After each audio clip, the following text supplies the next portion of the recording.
Hi, welcome back to another video. Woo!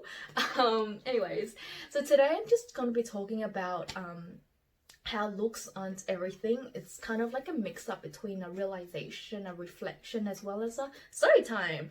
To me, back then I used to value looks. I value beauty standards on such a high scheme that I kind of lost myself in the midst of it all. In the sense of what I mean by that is, I always wanted to alter and change things about myself. Like, I never thought that I was beautiful enough or if I was ever enough. And, I went on this thing where I try to put effort in how I look. I put on makeup and trying to make myself seem presentable. And then I felt like that wasn't like kind of embracing who I was, and I just stopped doing that, and I just stopped taking care of myself overall. And it made me realize, and I would like have plans for the future, what things I want to alter about myself, like lips, or like wanting to get thin, like super thin, and like exercise excessively to get that bottle to get that body that is deemed, to follow society's standards of what beauty is. And I never accepted who I was or accepted the beauty that I've been given to me, you know what I mean? And I always wanted to change and alter things about myself so I can feel as if I'm enough. But when you're chasing that belief and that standards of what people think to be attractive, in the end you'll just be a clone of someone else, and through that you just lose yourself in the process, and I always wanted to, alter things and comply by that. And, things, and I've been taught that lesson like 1,000 million times until I realized that just recently, that your looks doesn't hold as much value as your personality or your humor, your sense of humor, or your clarity or your ambitions. Those are the things that hold so much more value and last for a lifetime than your looks. Because as cliche as it is and cheesy as it sounds, your personality does mean more than your looks. We always hear that, and sometimes we don't actually believe that because, on social media, on Instagram and stuff like that, you see so much absolutely beautiful, godlike people, and you think that is the type of things you need to strive for, and that you think that you constantly need to strive for that, and you don't feel like you're not good enough or ever pretty enough to live up to that, or have someone to love you, or have that relationship as beautiful and meaningful as that. But through one of this experience that kind of made me go, because I'm not the prettiest person, I'm not the most lavish person, but through that, this one guy, right, let's just get into the story. I'm just rambling on now. I'm just trying to articulate myself, and finding it very hard. Being on camera and being vulnerable is so hard than just talking to yourself when you're in the comfort of your own room, anyways, so there was this one story where there was this one period of my life where I was obsessed with bicycles, and I kind of went online, get it on Gumtree, and bought a bike. And I went online, I want to fix every bike so I can ride it to and from work, and when I got that bike, there was a lot of things that I want to fix on that bike. I know everyone was like, why don't you just freaking get a bloody new bike, then just get a second-hand bike and then freaking alter everything about it. I don't know what I was thinking that moment, but that's what I did, and that's what happened. And I wasted a lot of money for it. But it was a lesson to be taught, actually, because, when I went to the shop repair and stuff like that, I fixed my bikes, like to alter certain things about the bike to make it, better at its performance and stuff like that. And, that day I drove that bike to the repair place, and it took around like 30-40 minutes to get there. And bloody hell, man, if you never rode a bike and you start riding one, man, your ass freaking hurts, bro. Like, ouch. Anyways, so it was a bloody hot sunny day, and I put on an outfit that didn't look cute. It was ugly, and I don't know, I was a mess, and it was a hot day, and I was riding that bike, and I was sweaty, and I didn't look my best self, you know. And I went to that bike shop, and that guy helped me assist with what I need to do with my bike to better enhance its performance and stuff like that. And he's like, oh, it's gonna take about like an hour or two before it's done. And it's like, oh cool, I'm just gonna go to Rash Race and sit there and chill there and hang there until it's done, right? And when it's done, I went there, and he was like showing me the bike, and then I thought I'll just escort the bike out myself, but he was lovely enough to, you know, escort that bike out for me in front of the door. And then he said, you know, I didn't know how to say it in the shop, so I thought that I'll build up the courage to, like, as I'm taking the bike out for you, that I'll, you know, manage up the courage to say, do you wanna grab some coffee sometimes, or somewhere along those lines, right? And in my head, oh my god, I was absolutely shocked. I was like, did this guy right here just ask me out? What? What? I was so shocked and I was stunned, you know. I was like, yeah, like, oh my god, like, wow, someone asked me out, you know. It's like, to me, it's like, that thing doesn't happen to a insignificant being like myself, you know. And for that to happen, I'm just like, wow, okay, yeah. And when I went home and I reflect on it, I'm like thinking, I was sweaty, I wasn't feeling my best self, I was, I don't know, potentially smelly because I was sweaty, and my clothes wasn't anywhere too cute, and, you know, I don't know, what I assumed to be a beauty standard to what society thinks seems to be attractive, and I wasn't any of that day. And for somehow that, you know, grabbed someone's attention, you know what I mean? And through that, when I went on that date with him and we sat down and have a conversation and stuff like that, I asked him, like, what made you feel intrigued to ask me out?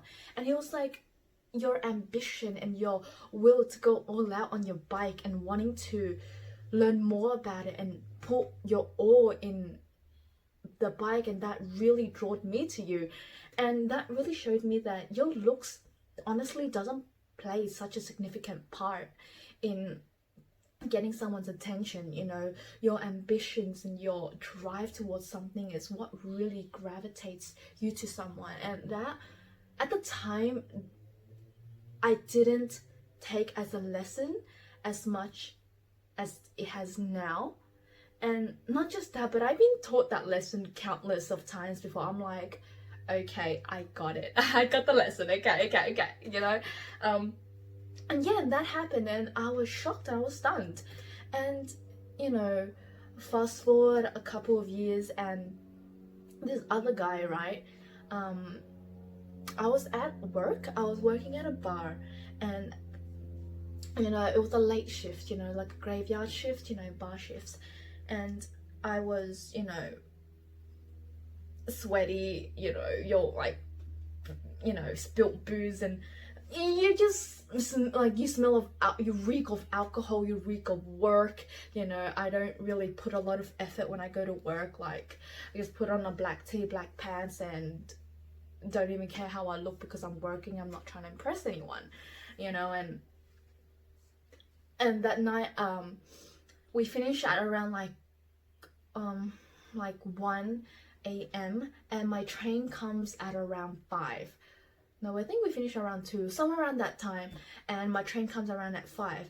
So I was like, what am I supposed to do now? You know, I'm just gonna sit in the bar and wait until my train arrives. And the guy was like, hey, you want to come to this party that I'm going to? And I was like, are you sure? Like, I'm not invited. Would it be crashing its party? Like, I don't want to disturb, you know what I mean? And he was like, no, just come. Like, you know, you're sitting here for no reason, for nothing, so might as well, you know, waste your time doing something about it, you know. And I'm like, it took some convincing and some thinking, and I was like, yeah, sure, why not? Like, I've never been to a party before, so why not give it a shot? And I went there, and it was so uncomfortable. I realized the party vibe is not for me. And I was really uncomfortable, but the people there are absolutely so freaking sweet. Like, what the frick? Like, they were so nice and they were so welcoming. And but you know what was funny? The first time I entered the door, right, this guy, the guy that invited me left and to do his thing, and the guy that opened the door, and he was like, who are you? Who invited you here? And me being the introverted, person of myself, I was like, oh my god, I'm so sorry, I would leave, you want me to leave, like, I'm so sorry to intrude, like, oh my god, like, I'm so sorry, like, my friend, is like, who's that guy? I don't know that guy. Who are you? Like who is? And I'm like I was full panicking, and he was like, bro, I'm just joking, I had some beers, like, don't take me seriously, I'm just messing with you. And I'm like like, I was absolutely freaking shitting myself, I swear to god. And then I just went in and I was like, oh, this is cool, this is what our house party is like, oh cool. I just found a seat and I just sat down and waited until my train arrived, and they were really nice. And and then this guy would like sit down and have a conversation, and the guy that freaking scared the shocks out of me, he have a conversation when we get to know each other. It was really nice.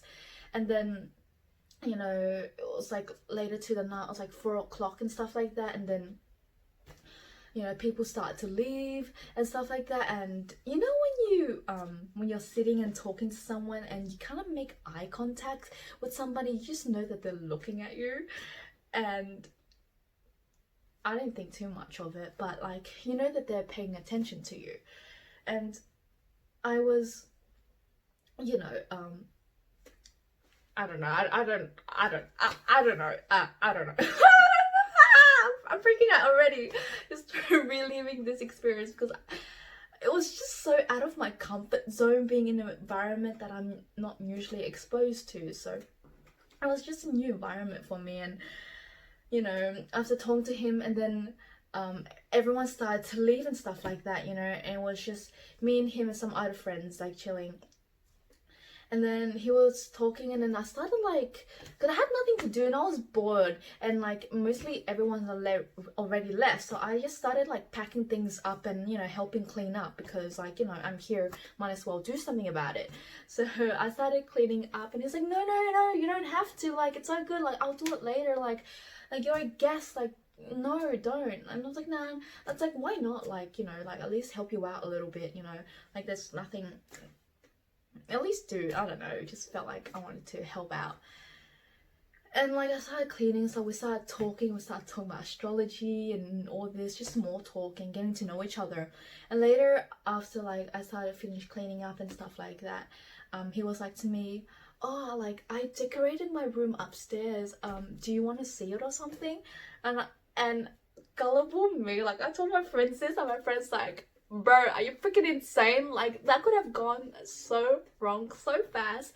But for you to be that naive and trustworthy, like, oh my god, like, but I was like, yeah, sure, like, I'll go up to your bedroom and check your room out, like, yeah, I love DIY, like, show me your room, like, because introverts room, we put a lot of thought and a lot of attention to our room. So to me, someone to show me their room, it's like, oh my god, like, yes, I would love to see what a guy's, like, inside of a guy's mind and how they, decorate their rooms. I went up there and I looked at it and I'm like, okay, it's simple, but like, maybe that's how you express yourself, and he started to lay on his bed, and then I just like sat on the corner of his bed, and I was so comfortable, like, I, like, in my head I was like thinking, I put myself in this situation, I kind of don't know how to get myself out of it, what do I do? And then he's super smooth, I swear to god. He's like, it's like, he's just like started conversating, and we started talking about personal development, we started talking about books that we have read and stuff like that, like common interests and stuff.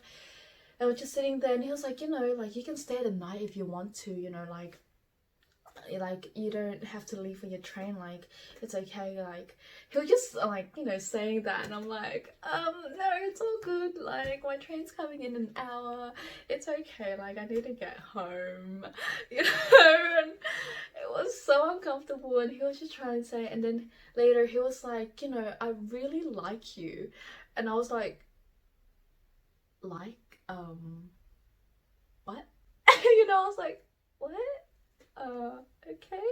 Uh, thank you. I don't know how to respond to that. And then he was like, yeah, I just wanted to put it out there. I just wanted you to know how I feel.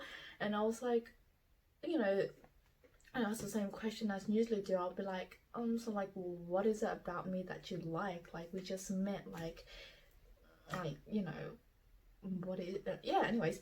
And then he was like, I don't know, you seem cute, like I want to get to know you, you seem interesting. And I'm like, oh my god. And this, and then after that he was just like trying to pursue, and he's like, I'm putting my like putting it out there if you want to take it or not, like I'm not gonna put like push you and stuff like that. And I really respected that, because he respected my boundary, and he was like understanding, and like he wasn't pushing very pushy, or he wasn't like trying to throw himself onto me.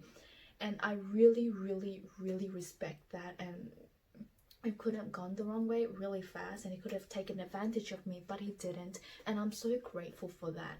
And through that experience and everything, it made me realize that you know, once again it really, you know, showed me that your looks really aren't that important as your personality and your ambitions and your drive and, you know, your humor and stuff like that. Those are the things that really attract you towards someone. And that's once again reconfirming, you know, my past belief, you know, because I always thought that your looks really plays a major role in how people perceive you, and people, if people want to pursue a relationship with you. But at the end of the day, that's not really the case. And that once again is it happened at a time that I don't put a lot of effort in myself. I don't make myself seem, you know, what is acceptable or how I think is acceptable. And they still want to say hi, you know, like, and I'm not saying that I'm the most prettiest person or I'm like this glamorous person or stuff like that, but because of what society tells us to believe and what society makes us believe, and we choose to take it as our own belief, it makes us think that that's what we need to be in order to feel accepted, that we need to be thin, or we need to be in some way beautiful for someone to find you attractive. And it's true, like as cheesy as it is and as cliche as it sounds, your personality means so much more than your, you know, looks. And it's true, because your looks is something that fades away, but your personality, your drive, and your humor and stuff like that is what lasts for a lifetime.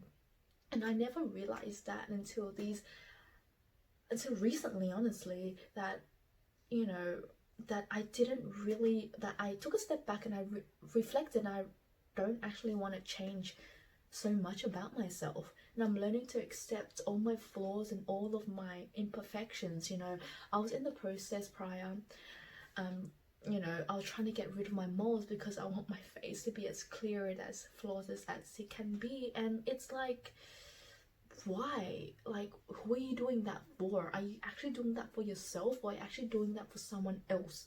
You know, and if someone loves you truly, they'll love you for all your flaws and imperfections, you know. And your flaws and what you have is what makes you beautiful. It's like how freckles are such a, you know, beautiful thing, or how dimples are meant to be a defect, but it's seen as such a beauty to the eyes of society. So who knows, man, like moles could be the next big thing. I don't know, but what I'm trying to say is, like, I'm learning to accept everything that I used to dislike about myself, you know, about my body image, about things I don't like about myself. Is learning to accept all of that part of myself and not let society standards kind of, you know, take me away from what I don't know, like, I guess, kind of clouds my judgment, I guess. Like, don't let society's view cloud my judgment, or cloud who I am or how I choose to embrace myself. You know, that has been honestly a big lesson that I'm learning, that I'm trying to navigate through, is that, you know, superficial love at the end of the day is only gonna get you hurt, because you're striving to chase this ideal perfection that at the end of the day you just lose yourself in the process. And I have done that for quite a while, and I have, you know, choose to superficial love over real love, that I kind of lose myself in the process, and I'm like, who am I trying to become? Like, who am I at the end of the day? Never once have I, like, during our encounter, never once have I tried to look good or try to put effort in myself or stuff like that, and yet they still want to pursue something. And it made me question, wow, like, truly people really value more about your personality and your humor and your ambitions and your drive more than they do about your looks. And just through all these encounters that have come across in my life, it further and further and further reconfirm that your looks really doesn't play such a significant role in your life, and you don't need to try to alter things about yourself in order for you to be accepted and loved, because you'll find like-minded people that will love you for exactly who you are, for all your imperfection, all your flaws. And I've been learning that. And you know, I met this guy at work, you know, and he's teaching me so much about myself without even realizing that he is, you know. And we have so much history together, and we, you know, and yeah, I'm just realizing, wow, like,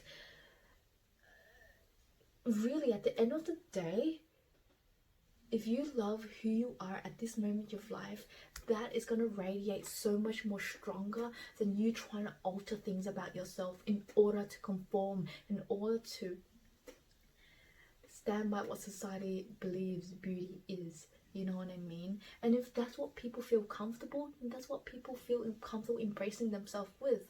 But if you feel in some way, feel as if you're lost within it, and you feel like you have to do things in order to feel pretty or feel worthy or feel enough, then maybe there's some questioning and some reflecting that you need to do, because I have done so much of that, and I'm still learning, and not to focus on superficial love, that looks isn't everything, because I honestly played a part in that as well. Like, I'm no saint. I played in a part in always caring about looks, always caring about, wow, like, that person's attractive, hi, and that puts so much more, you know, what's that word, so much more, I think so much more,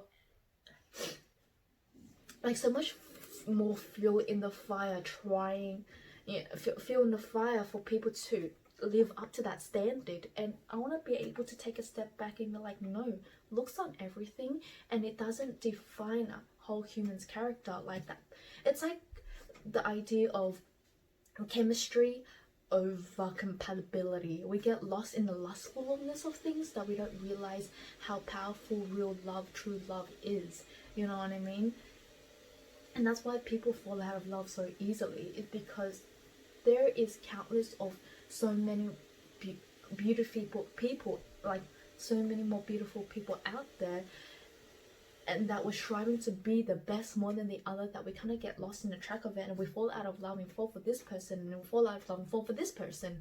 But when we manage to love ourselves truly for everything that we are, for all of our flaws, without wanting to, you know, alter that, we're able to cultivate who we are deeply, then we're able to, you know, gravitate and also attract those that are like-minded people, that loves us for exactly who we are, and we don't feel the need to change or cover or anything of that ourselves, because they love us for who we are. And if we grow old and have wrinkles or look like a freaking alligator. I don't know. Hey, alligators are pretty too. No discrimination to alligators, but I'm just saying, like, we could look as ugly as hell, like those blobfish, like a blobfish, I swear. We could look like a blobfish and they'll still love us regardless for it. And that's what I've learned, and that's what I'm continuously learning and still learning to this day, is that your looks isn't everything. And I truly am honestly learning that constantly. And yeah, and I hope after watching this video you got something out of it and you don't feel the anxious that I'm feeling. And I hope you enjoyed this and got something out of the video. And yeah, this is a nice sit down chat, and like, you know, very therapeutic as well, and it's helping me to express myself more and vocally, and you know, articulate myself better. I feel like I'm better at it slowly. And yeah, anyways, hope you enjoy it, and if you have watched all this way, thank you so much for giving your time out of day to hear what it is that I have to say. So props to you, man. I'll see ya. Bye.